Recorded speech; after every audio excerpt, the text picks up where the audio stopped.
Now, staying with Vladimir Putin and Joe Biden, the Russian president continues to face heat from the West over the death of Alexei Navalny. The opposition leader and Putin critic Navalny died in an Arctic prison last week. On Thursday, Joe Biden met with and held a private meeting with Navalny's widow and daughter as his administration announced fresh sanctions against Russia over his death. In fact, Biden could be seen hugging Lyudmila Navalnya and speaking to her daughter Dasha.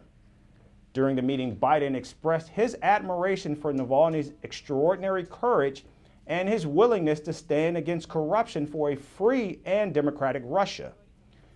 Navalny's widow vowed to continue her late husband's opposition to Putin. This morning I had the honor of meeting with Alexei Navalny's wife and daughter. As to state the obvious, he was a man of incredible courage, and it's amazing how his wife and daughter are emulating that.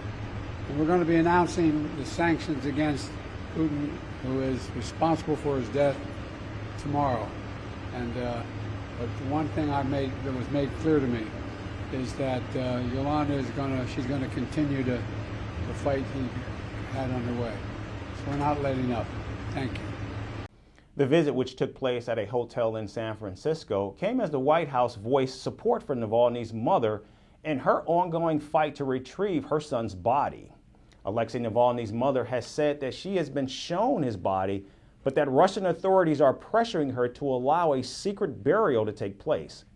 Lyudmila Navalnya has said that she was brought to a morgue where she signed a death certificate, and she also said that the law required officials to hand over her son's body, but that she was being blackmailed as they refused to do so.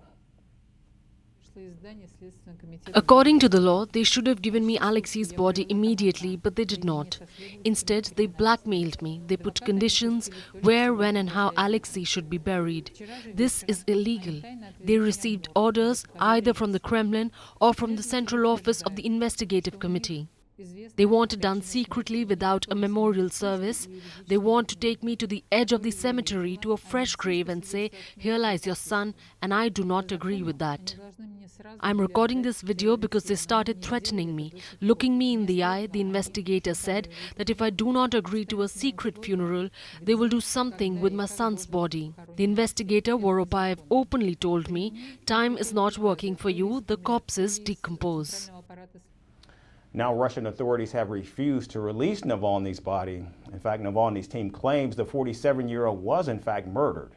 He fell unconscious and died suddenly after a walk at the Polar Wolf Penal Colony, which is above the Arctic Circle where Navalny was serving a 3-decade sentence. Hundreds of people have been detained in Russia in recent days as events to pay tribute to Navalny continue. On Thursday, the Biden administration announced that it would sanction over 500 targets in Russia's war machine.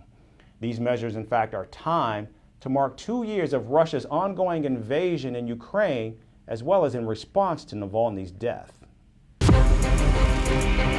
From impeachments to inaugurations, if it's a political story, we are on the scene. The race for the White House is heating up. We're beating Biden. How dare he say that? If it's breaking news, we're live with the latest coverage. From the White House, the State Department, and Capitol Hill, we know the issues, but above all, we know the players to bring you the latest in-depth analysis on all the key stories that we're covering. I'm Eric Ham. Join me from Washington here on Firstpost America.